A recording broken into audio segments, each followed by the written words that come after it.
Something in the air is shifting. I can sense it. There will be change today. Hello, Armageddon. 300 years wasting away in your skin. You're taunting me with freedom. One little slip of the will and I'm out. You know what you have to do. Let hell be wrought upon me. My, you're cranky today, aren't you? Would you like some breakfast? Yes. Let's ring the butler. Breakfast! We've got a new butler. Isn't that something? Not very chatty today, are you? Well, let's hope that breakfast comes soon. 200 years in this bed. Safe to say, Arma, I feel jailed as you are. I may not look it, but my years have withered past me. I'm more of a corpse than a person. And sometimes I do consider ending this mutual captivity. Yes. Hasten, Arma. My will remains intact, and thanks, sir, for that. I'm not letting you end the world for my own selfish desires. Oh, what a hero you are. If I were a hero, I'd take my life and you'd die with me. No, I feel inclined to live, even if I spend eternity in this bed. Greetings, Lady Agnes. Oh, what have you brought us today? I've got a one-way trip to the Kingdom of Summer. Prepare yourself, Armageddon. What are you...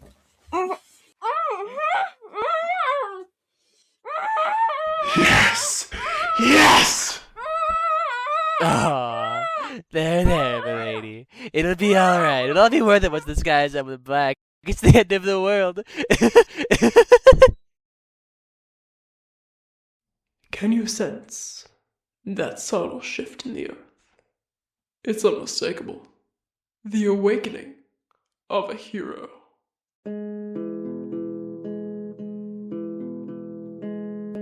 The Tory are an ancient yet simple people, a self-sufficient tribe with limited outside contact. They rely heavily on their natural surroundings to function. Their days are filled with harmony, festival, song, and dance, and chatter fills their village's narrow streets. The bonds of community weave themselves through the people of the tribe, entwining their beating hearts with mutual care and love. The world has bent, broken, and changed over the last few centuries, but the Tory had stayed the same, at least where it matters.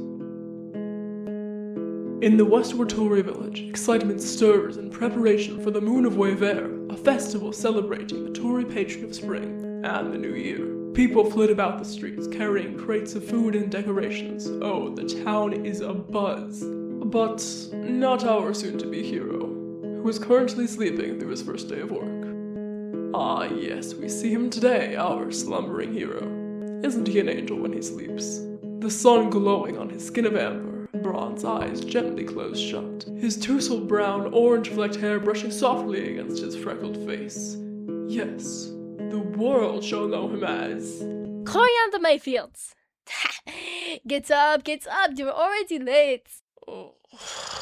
Hey, now, wake up, get moving, come on! You don't have to do this. You could let me sleep in? How does that sound? Chico, what's wrong with you today? Are you sick? When the Tory tribe integrated society with the Kingdom of Summer, the dominant, prosperous civilization of the land, elements of Tory culture faded away, particularly its language. Only a few key words exchanged between members of the tribe. One vital tradition that withstood the test of time is, of course, the coming-of-age ceremony. When a Tory turns 18, the entire village holds a grand party, with feasts, festivities, and traditional song and dance. In the height of the ceremony, they stand before the village elder and claim the profession they would take on for the rest of their life. Their name and profession is engraved into the stone arch, the entrance to the village, and that's that. Lives go on. Stones collect moss. Not much changes beyond that. One can only pray the young Tory choose well. Now, if there's one thing you should know about Coriander Mayfield, he cares more than most. Yeah, that's right. Coriander Mayfield never thinks recklessly. He may be driven by passion, but he only wants the best for everyone involved. Exactly. Above all else, Coriander Mayfield cares. That's the thing to remember. Thank you. Are you feeling alright, son? However, when it came to the decision that would solely determine the course of his life, he chose arbitrarily, as if he had given the notion no forethought at all. Corey? Coriander the Weaver. How has life only led him to this? Yeah, I'm sorry, Mima. My head feels fuzzy today. Does that mean I should skip work? What's gotten into you? Don't you want to make your tribe proud, etch your name into the stone wall? Delta Mayfield, Coriander's mother, is a devoted woman. She cares for her children and her tribe above all else, often placing them above herself. As one of the village cooks, she empathizes with the children of the village. She tends to worry for them too much, but thank the stars for her caring heart. Perhaps Coriander got it from her. Yeah, it'll be nice. There's my boy, Coriander the Weaver. It has a nice ring to it, don't you think? Oh, it's ringing all right. Sure, Mima. He did not, in fact, think Coriander the Weaver had a nice ring to it. Aye, but I'm keeping you here. Go on, get to work. Oh, bye, Eskatu, look where the sun is. You're right, I should really be off. Do you want some breakfast before you go? I made some. Mina, I've got to go. Put on an extra layer, it's cold. There's no snow. Aye, but how are you out in... Goodbye, Mother. Oh. Goodbye, Chico. Make Eskatu proud. Predominantly, the Tory plays importance on the passage of time, with great celebrations to honor birth, life milestones, and death, as well as holding festivals for the seasonal patrons, whom the Tory worship. The first of these patrons, Xavier, the patron of spring, is depicted as a temperate and introspective being. During the moon of Xavier, the Tory New Year, the town is alight with lanterns. Coriander flits through the bustling town, narrowly avoiding people carrying crates full of scrolls and holy tapestries. Hey, Coriander. Great day out. Sure is. Are you on the festival committee? Oh, no, not this year. I have to work. Coriander. ELEQUAI, Coriander.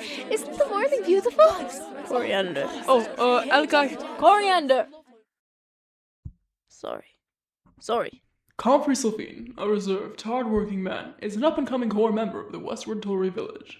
Because of his occupation, a politician scholar, he is set to travel around the land and consult with ambassadors from distinguished civilizations such as Avamir, the Kubles, and the Kingdom of Summer. The role of a politician scholar is modern, opting for research and dialectics rather than rudimentary tasks like artisanry or trade. However, as it seems, he is forced to take a break to prepare for the Moon of Xavier, and, as he stands before Coriander, green robes slack, mahogany curls ruffled, and pale eyes racked with stress, he appears more strained than ever. Coriander, you're helping with the Moon of Xavier. Come carry crates.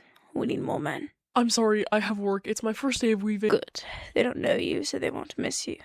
Take the day off. COMFREY, really, I can't afford... Do I have to spell it out for you? The elders gave us permission. Can I count you in? Please do. Safe to say, Coriander is happy to be relieved of the day's work. Another day of procrastination. That's our hero. Something's off. What's... At last. Hello, Coriander. Whoa, who are you? How are you in my head? I'm the narrator.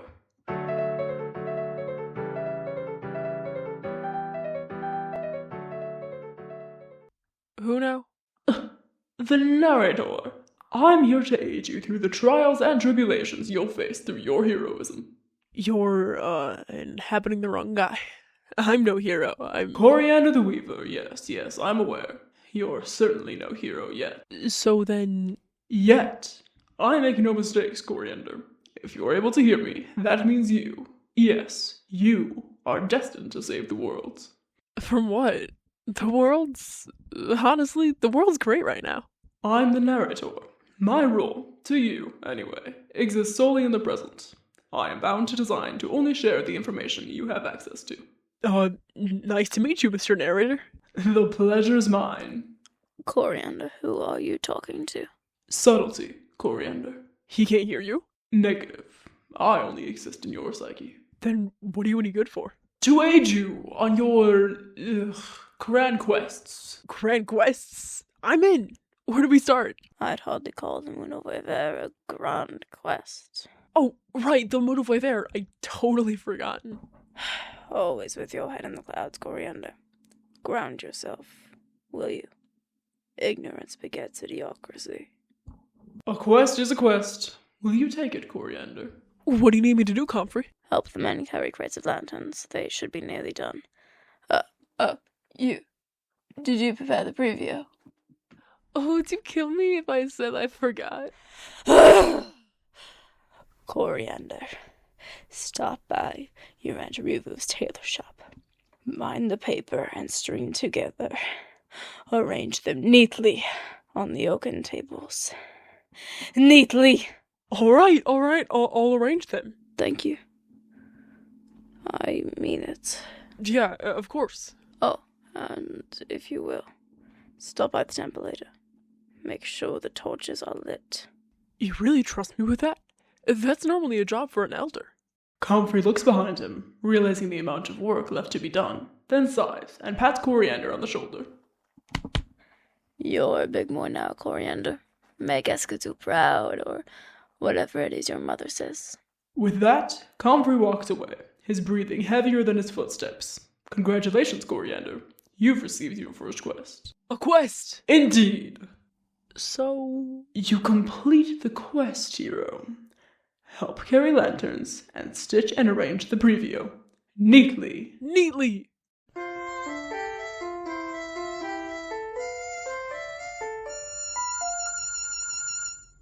Welcome to your training sessions, hero.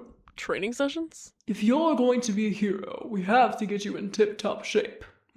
Oh, I was never strong in school. I can't lift weights. Don't fret, Coriander. I won't be drilling you physically. I'll be drilling your morals. Oh, I'm good at those. Yes, you are. See, there is a reason you were chosen for this role. I still don't know who I'll be saving. Never mind that. I'd like to introduce you to the rules of heroism. These rules will shape your morals, set you on the path to becoming a great, just folk hero. So, what are the rules of heroism? I don't want to overwhelm you right off the top, Coriander. Let's take things slowly. Rule number 2 of heroism. A true hero never turns down a hearty quest. We're off to a good start then, if I do say so myself. Indeed we are. This must really be my calling then. Forget Coriander the Weaver, I'm Coriander the folk hero. Care to remind me of what happened the first time you attempted weaving? I got my fingers tangled up in the basket's threading. Managed to get an entire hand stuck. Perhaps heroism is more your strong suit. Right. I'll start. Crates of lanterns, right? Crates of lanterns, this shouldn't be too hard. Oh, and before I forget, what's the first rule? Rule number 1 of heroism. A true hero is always a pacifist. Good. I don't think I could hurt a thing. Then you'll do great in this world, Coriander. Alright now. Help with the crates, will you? Right. Coriander hurries over to the wooden crates piled up on the other side of the cobblestone bridge near the center of the village. Where do these crates go, Ritzy? Just over in the town square, Rowie. They exchange the traditional Tory terms to refer to house members of the same generation. Each Tory is descended from a child of an ancient acolyte, the original worshippers of the patrons. The ancient child they are descended from determines the modern Tory's surname, and of course, their patron's house. Coriander is descended from Mayfield, daughter of Mira, an acolyte of Escadou. Thus, Coriander is a member of the House of Escadou, the patron of summer. The House of Escadou is lively and bold, and has an adventurous spirit. It makes for a good hero. Because of the close familial relations and shared history, members of the same house regard each other as something akin to cousins. Thank you! Coriander lifts a crate of lanterns with relative ease. I must be strong. Man, maybe this training's been paying off. No, you've just been fulfilling this task for the last 15 years. You grow used to a certain job after habituality, despite your physically meager state. Rude. My job is to state facts, young hero. Coriander carries the crates over to the bridge, often carrying 2 to 3 at a time. He places them carefully around a fountain in the center of the town square. The square itself is bustling with commerce. Foreigners from the Kingdom of Summer, escorted by knights, stop at each stand, their eyes lazily searching over each item with often feigned interest. The trade and sales are a relatively new addition to Tory culture. The tribe exists self-sufficiently, and their only trade of currency exists with outsiders. No one is wealthy, and no one starves. Behind each trading stand is a workshop, where apprentices learn how to participate in their craft. Coriander avoids the intimidating gaze of the weaving instructor, a stern, wispy woman. Is it wrong to say she's sort of scary? You sweet child. The hero looks back at the original pile of crates, most of its contents depleted. He nods with satisfaction. Wonderfully done, hero. You've completed the first part of your quest. Yeah. You know, this whole heroism thing, if you want to call it that, it's a lot simpler than I thought it'd be. My life's exactly the same as before. I don't even have to leave the village. Don't get ahead of yourself, hero. There is much left to accomplish. Right.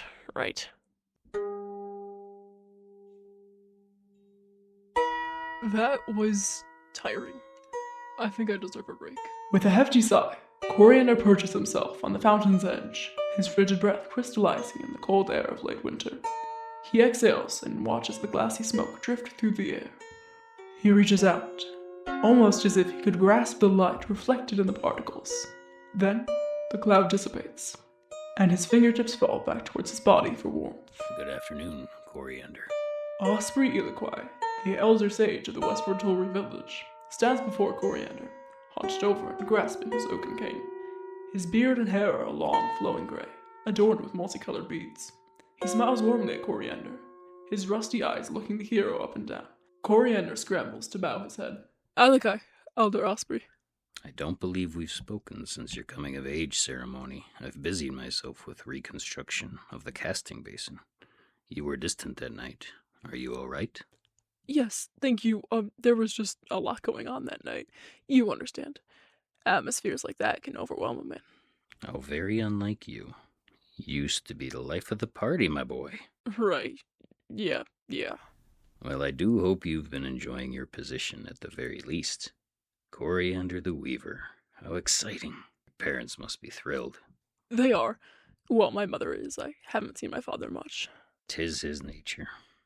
How has the apprenticeship been treating you? Coriander's eyes dart nervously to his shoes, unable to maintain eye contact with the sage. I haven't exactly started yet. I've had to pick up a few odd jobs here and there. I'm on the festival committee to prepare for the Moon of Wever. Ah, yes, of course. Why not leave a job like that to the lantern makers and politician scholars? It's time to grow up, Coriander. Not yet. Hmm? Nothing. If you'll excuse me, I have work to do for the festival. We all have to do our part now, don't we? OSPREY narrows his eyes at the bluntness, but nods and steps aside. Please do remind me to show you the casting basin sometime. Alot, Coriander. Coriander does not reciprocate the traditional Tory farewell, and walks away without another word.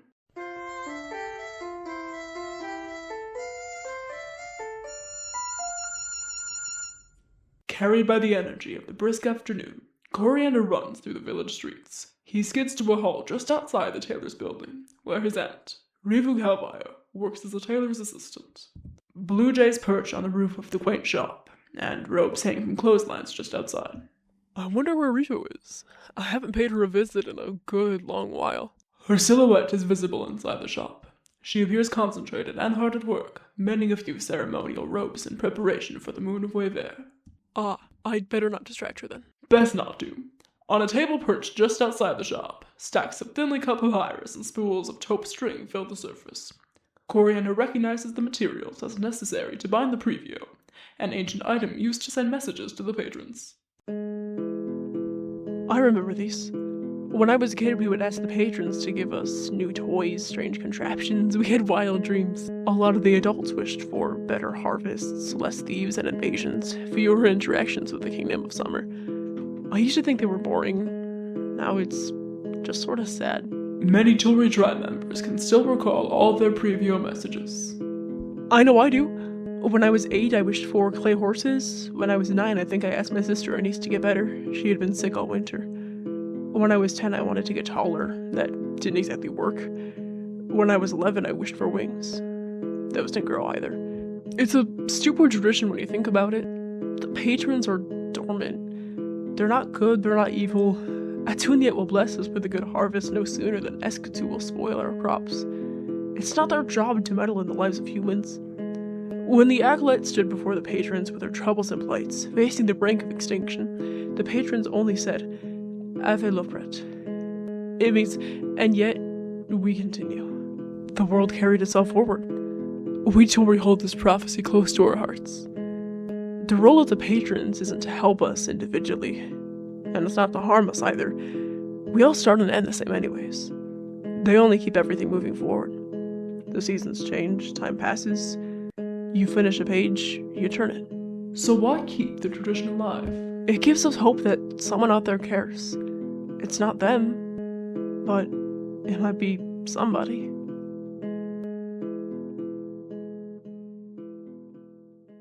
Coriander holds up a square of papyrus, then threads a needle and gets to binding, forming an X of string over top each sheet so that it can be easily carried away by the lanterns.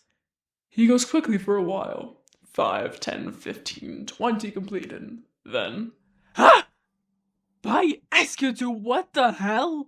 In a tremble of the hand, Coriander pierces his skin with the needle, a trickle of blood running down his finger. Honestly, Hero, stop wincing, it's just a needle prick. I know, just... Ow! Coriander persists, miraculously, finishing off the preview. He earns himself a few more needle pricks, but he creates a good few hundred slips, enough for the entire village. Remind me again why I had to do all of that on my own. Would you rather be doing physical labor? Good point. How should I arrange these? Neatly. Neatly! We have fun, don't we, narrator? We do, Coriander.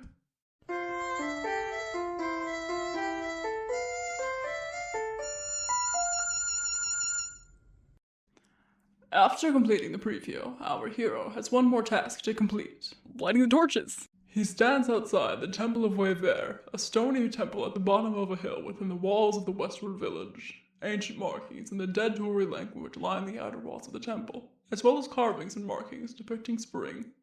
The temple usually lies dormant, its circular stone door closed and unmoving, but the door is slightly ajar. That can't be right. That would mean the outer torches are lit, and that's... A young woman stands in front of the entrance, her pale face aglow by the light of a blue flame torch. Her auburn curls roll down her back, offsetting her ensemble, a sage hooded capelet, a chestnut corset with red obsidian lace, and a long ruffled white skirt, popular amongst young women. She is tall, more so than Coriander, and she has a confidence dance. Coriander instantly recognizes her as FENNEL TORVARIS, his longtime friend since childhood. The two had wavered and drifted as they grew up and gained more responsibility, but at the end of the day, they remain close. Coriander, it's been too long.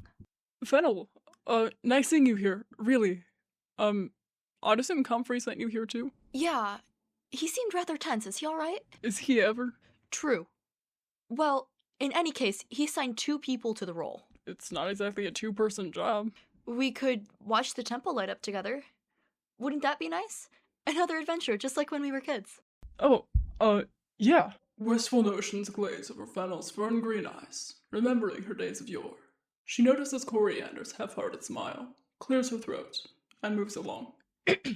Sorry, shall we? After you. Fennel leads Coriander inside the Temple of WYNRIC, a 2-story cavernous structure entirely made of stone. The front room is completely empty, wilted flowers growing from the cracked floor. The flowers always regrow in the spring. Deeper into the room, they can barely make out the edge of 2 staircases leading to a 2nd-story balcony. Unlit torches line the walls, and the only light filtering into the caverns comes from the thin opening by the stone door. Light 'em up, Fen. Fennel holds the blue flame to a sconce, and suddenly, every torch in the temple glows alight with Curylene fire. Blue embers flicker and dance, cracks and edgings in the wall now visible. The temple is no spectacle, no grandeur or idols in sight. In fact, it can almost be compared to the captured breath of the ancients, everything hand-chiseled from the bare stone. It is almost as if the acolytes are in the room with our hero. You know, I've always wondered what's up there. Coriander gestures to the opening of the branching 2nd-story caverns. Only the elder sage is permitted within the halls, and the rest of the village only receives glimpses and rumors of what lies inside.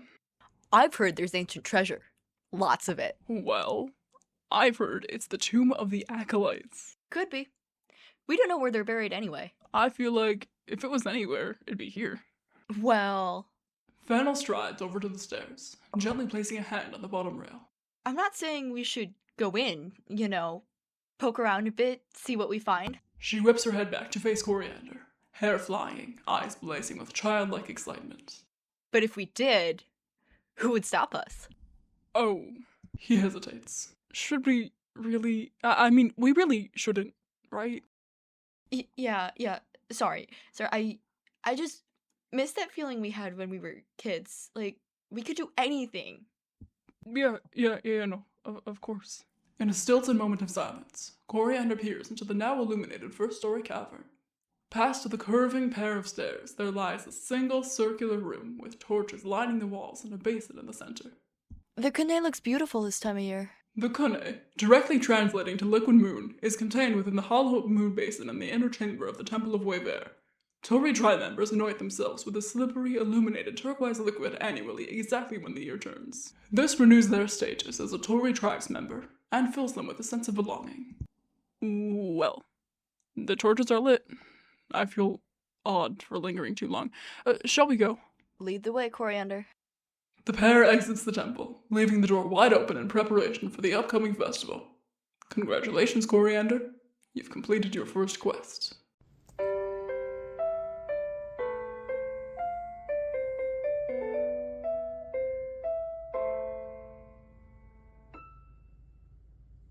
Yes! You're well on your way to becoming a hero. How are you feeling? This is... Oh, it's fantastic. You think I wanted to be a weaver? No. This is my calling.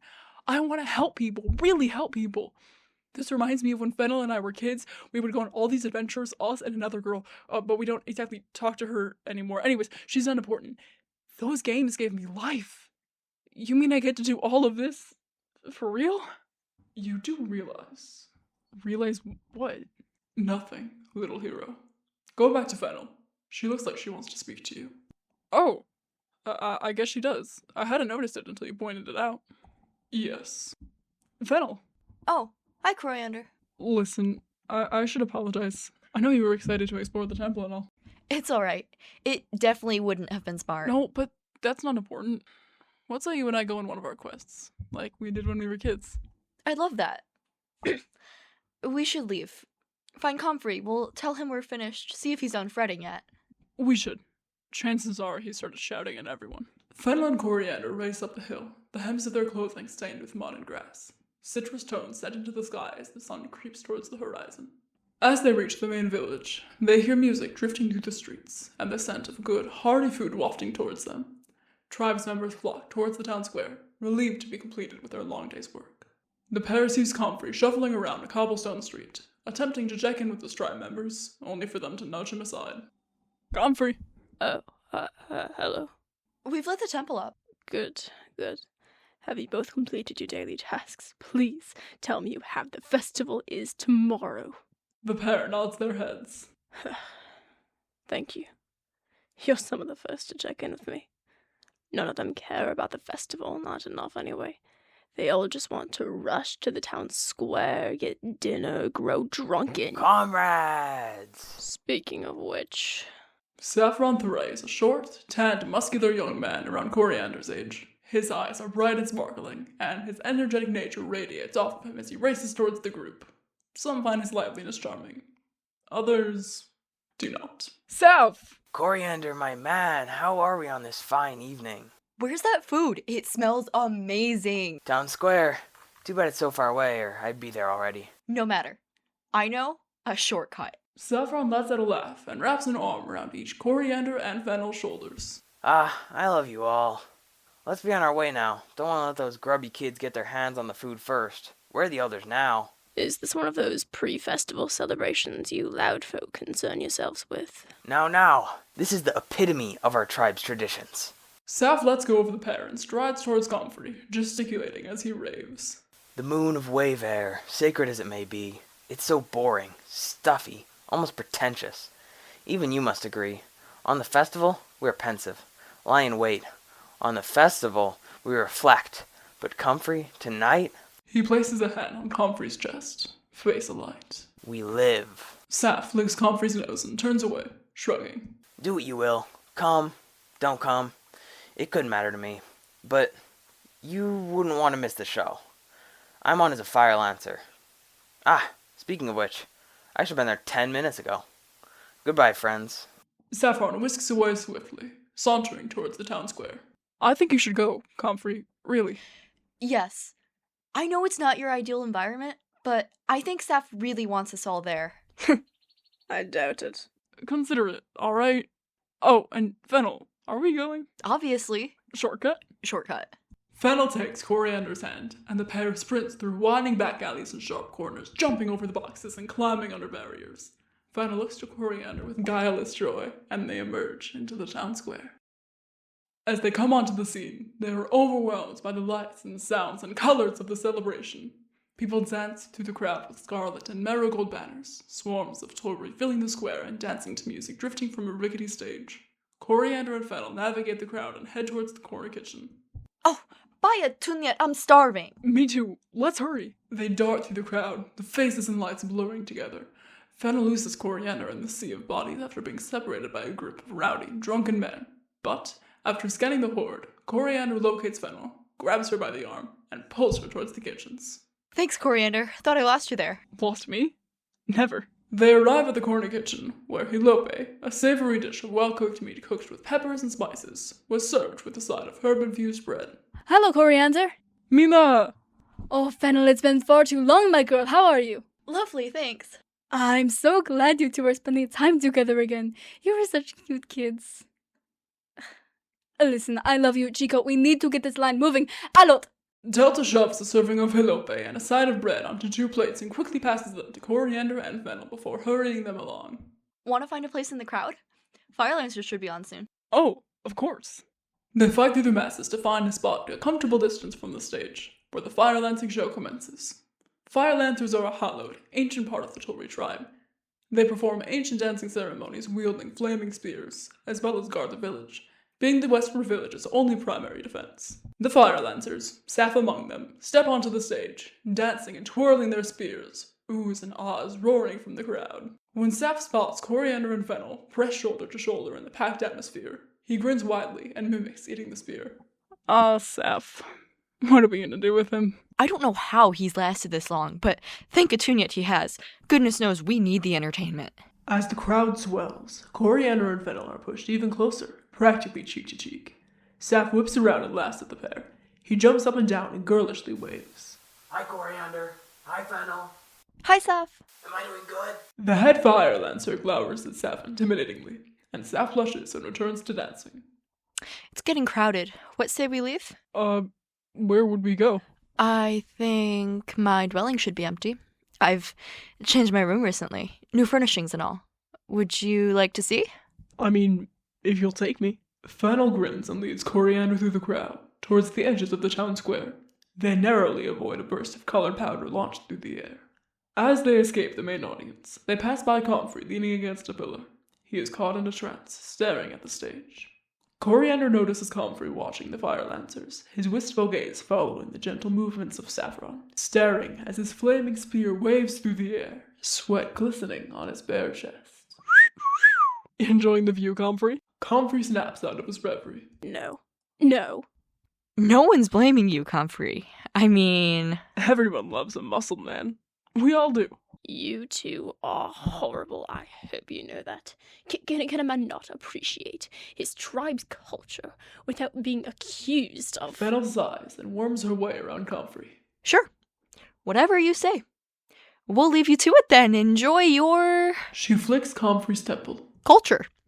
Giggling like school children, Coriander and Fennel slip away from the town square. Fennel leads Coriander into an alleyway, one of her favorite shortcuts. Crates of lanterns and poorly strung decorations litter the back alley, stone buildings and archways lining Fennel's path. However, they don't make it far.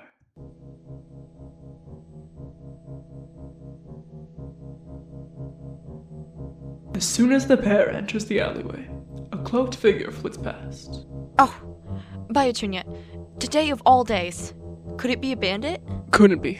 Bandits are masked, not hooded. As Coriander watches the figure run through the alley, He is filled with a sense of foreboding. He can hear his heart pounding in his throat. Something is coming, and fast. What do I do? Allow me to introduce you to Rule 3 of Heroism. When a true hero sees something awry, it is their obligation to investigate it. Then I suppose I have no choice. I suppose not. Coriander, what's going on? Go home, Fennel. Don't tell me you're going after whatever that is. Coriander glances at the ground, his expression firm. Please, just get home safe.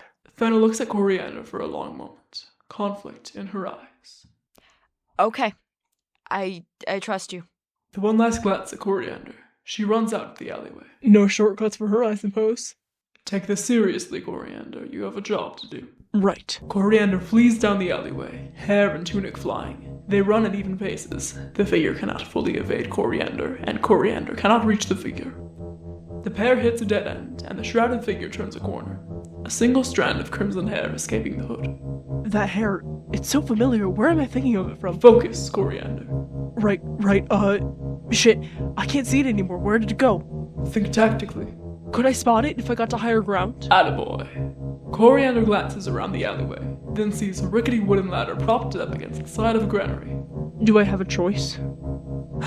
I don't, do I? I'd better not fall and break something. Coriander bolts up the ladder, each rung creaking under his, albeit nimble, weight. As he nears the top, the ladder tilts back. The rickety ladder, along with our hero, falls backward.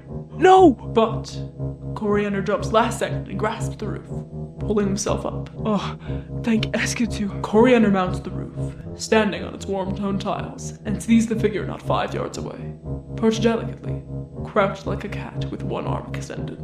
A narrow sliver of the stranger's face is illuminated by a ray of moonlight, a pale hooked nose and a sharp bowed lip curved into a frown, upon which a vibrant strand of hair rests. It's those red locks. I recognize them. If it wasn't for this muddled memory. The figure makes a beckoning motion, then whisks away. After them!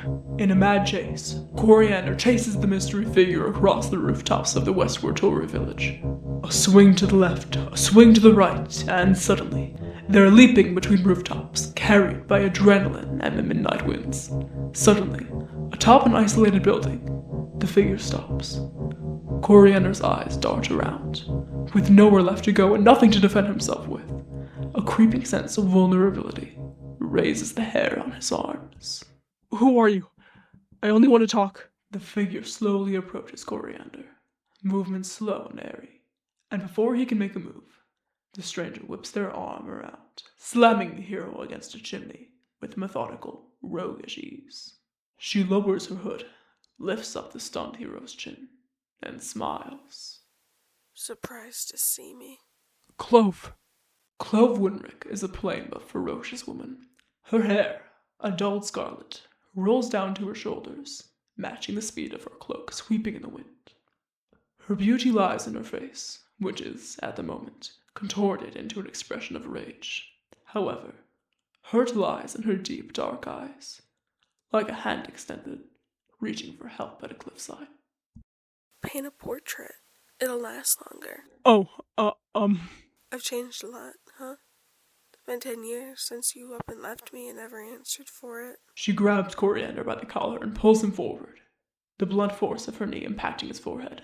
She spits in his face, eyes raging. 10 years. Care to explain yourself, Mayfield? Oh, okay. Alright. It wasn't my fault, I promise. We were never meant to see each other in the first place.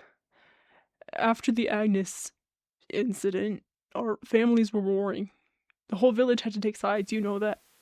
Obviously, it left our family isolated. Well, no one exactly knew that you, Fennel, and I spent time together as kids. Coriander, Fennel, and Clove were inseparable as children.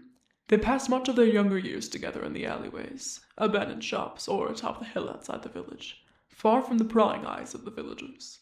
It just so happened that for 8 lucky years, they had never been spotted together. One day, my sister, you know Rosie. Lovely woman. Yes, she caught Fennel and I with you one day. She waited in the alleys like a sewer snake for you to leave. She alerted my mother and she prohibited us from seeing each other. Is poor Coriander worried about getting in trouble with his mommy?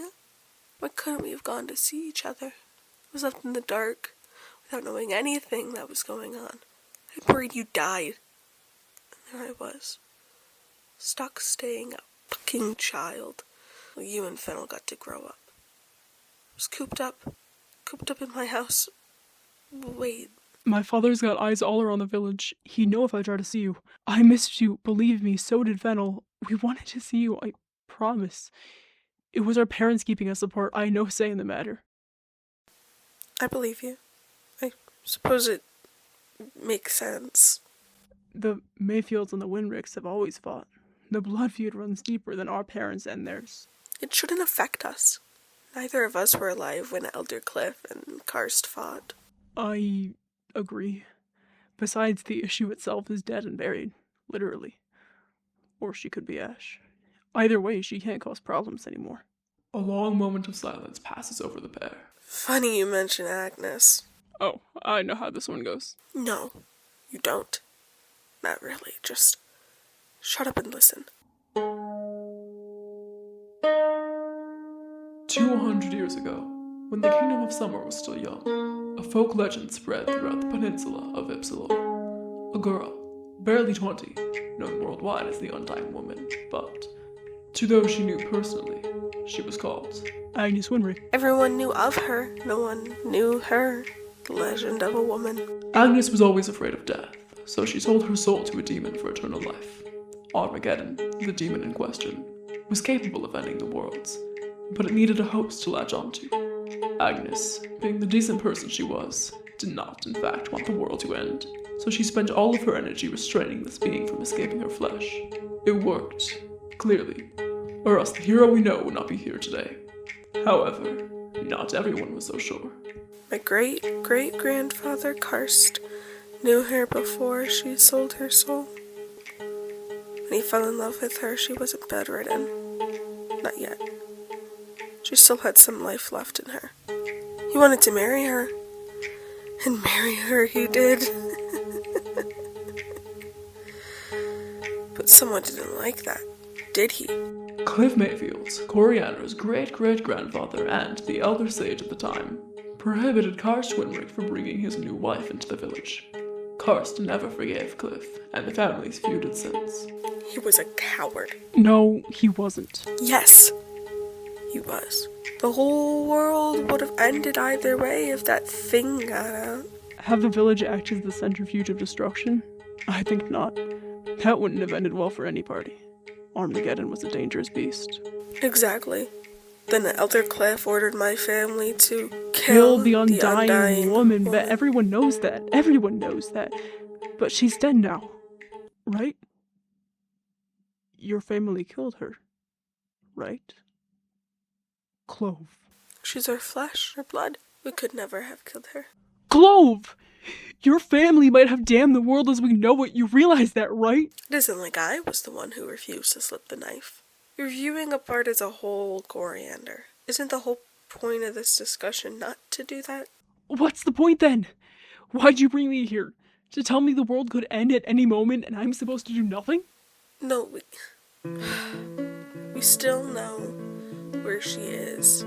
All of us, Agnes. Sense of kinship. Exactly. We got the sense something was wrong with her. Something had changed. My brother, the exile. Search around and? She's en route to the Kingdom of Summer. The proper centrifuge. The world's going to end, isn't it? Only if you let it. She stares at Coriander with a peculiar intensity. Agnes left her place of residency no more than 3 nights ago. Time is of the essence. You have 4 weeks, perhaps 5, until she arrives at her final destination. Her kidnapper plans to unleash Armageddon at the Kingdom of Summer, so destruction spreads faster. Clove, why have you come to me about this? Who else would I have told? You are the only person I have met with enough good in his heart to quench this evil. And not you? You know where she is, I don't. Clove's bowed lip shifts into a solemn smile, and she stares down at her feet dangling off the rooftop. I couldn't leave the village if I tried, unless I wanted to turn out like my exiled brother. Don't. I want a life. Gave away his. Besides, it's sick. I know it is. But I always side with my family on this. Agnes herself is innocent. She's our blood. I couldn't kill her. Now the children of tomorrow, their children and theirs, know that I'm just a selfish woman. I don't care. But I can see it in your eyes. You're capable. My brother told me it's my job to fix this. I can't do it. I'm passing the torch. She hands Coriander her embellished knife, its blade shining in the moonlight. Clearly, it had never been used. You kill the host, you kill the parasite. Take this demon down. Coriander stares at the blade, expression somewhere between confusion and mesmerization. Then, he throws it off the roof. A true hero is always a pacifist. If I'm gonna do this, I'm gonna do this right. I'll find another way. So you're going to do it then? You're going to save the world? We both know the answer. A beat of silence. The night stillness is piercingly loud. An owl coos in the distance. Wind flits through the trees. A heart and a beat. Heart, beat. Heart beats. Heart beats. Clove helps Coriander regain his footing, and they stand a comfortable distance apart, staring into the moon, its gigantic form dangling precariously in the field of blacks and blues. Upon their little rooftop, their shield from the worlds, Clove approaches Coriander. Averting his eyes, she reties the opening on his tunic, adjusts the neckline, re-rolls his sleeves, and kneels down to tie his shoes. Once his ensemble is fixed, she glances him up and down, and pulls out a handkerchief to wipe the blood off his face. A hero. Clove steps away from the polished Coriander, and they stare towards the moon once more. A few moments of strange silence. Then, come with me. I couldn't. But couldn't you? When we were kids, we could do anything. We were knights, royals, heroes, gods, saviors. Couldn't we be anything now? The world needs defending, and I can't imagine doing it alone. We're kids, Coriander. Our ancestors laid it out for us. The sins of the father be laid upon the children. And Karst was no innocent man. A fate sealed in stone just like everyone else's. We'll stay within these walls. Remain a child. We were a fantasy. Just like everything else. Hell, it's like this tribe. Little TORVARIS. This tiny village in the corner of the peninsula trying to make a perfect world where we could all stay innocent. Where no one goes hungry or sleeps cold. Where we never go to war, even when every other civilization out there tries to eat us whole. It's a miracle this all worked. That we stayed together and ended up where we are. Maybe we were blessed by the patrons. Maybe we just got lucky. Doesn't matter. We're here anyway. And I don't think anything's going to help us now. We live, but we stay young. Children shielded from the real world. You get a rare gift, Coriander. You get to grow up. Please don't waste it. I already lost you once. Do I really have to lose you again? We might see each other. Or we won't. She glances at the sky. Whatever those stars have in store for us. With no malice, nor remorse, nor hint of a goodbye, Clove WYNRIC slips into the night. Clove. Right. Right. The world is gonna end. And it's on me? What path will you take, Coriander? Where do I start? Well, I speak to OSPREY, I say my goodbyes, I alert the village, but is this a path I really want to go down? Rule 2 of Heroism. A true hero never turns down a hearty quest. Your time has come, Coriander. A threat to the world lies before you, and you are capable of stopping it. How can I save the world if I don't know where to start? The answers will come to you. This is your golden hour. Pledge yourself to the rules of heroism. Promise me you'll become a hero, Coriander. And I'll promise you anything you could ask for. Yes.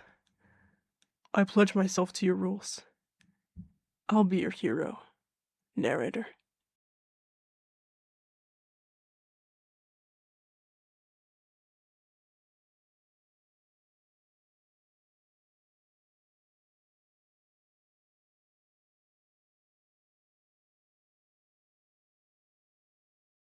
And so it begins. Coriander has left his old life behind and has taken up the torch as a hero. A quest of this scale normally takes weeks, months, years to prepare for, but our hero is not given the luxury of time. He will have to set off on the road to heroism, never having left his village. It's a vast, vast world audience, with more complexities and adversities than our hero can imagine. Even I can hardly predict the trials and tribulations that wait ahead. But what can I do? I'm only a narrator. I will say this, audience. We're in for one hell of a story. So long, my dear audience. Until next time.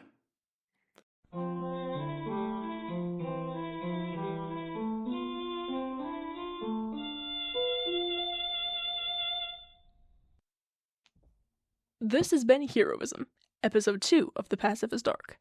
AGNES WYNRIC was voiced by Weronika Mytlewska. ARMAGEDDON, the narrator, Coriander Mayfield, and the ending credits were voiced by Soren Finch. The MAD JESTER was voiced by Gray. Delta Mayfield was voiced by Kay Harrison. COMFREY SYLPHINE was voiced by Casey Jones. OSPREY ILEQUAI was voiced by Xavier. FENNEL TORVARIS was voiced by Stella. SAFFRON THERIÉ was voiced by Gavin, and CLOVE WYNRIC was voiced by Ellis Cassidy. Follow us over on YouTube and Spotify at Systemic Theory so you don't miss an episode. If you're interested in joining an up-and-coming community server for the show, check out the description of this video or contact @SwingSetLovers on Discord for more details. Sign up for the Patreon for upcoming bonus content and frequent newsletters. Got any questions about the show? Email us at systemictheoryofficial@gmail.com. On behalf of myself and the rest of the Systemic Theory team, thank you for listening to the show. The best thing you can do to show your support is spread the word about systemic theory, and when the light finds you, embrace it with open arms.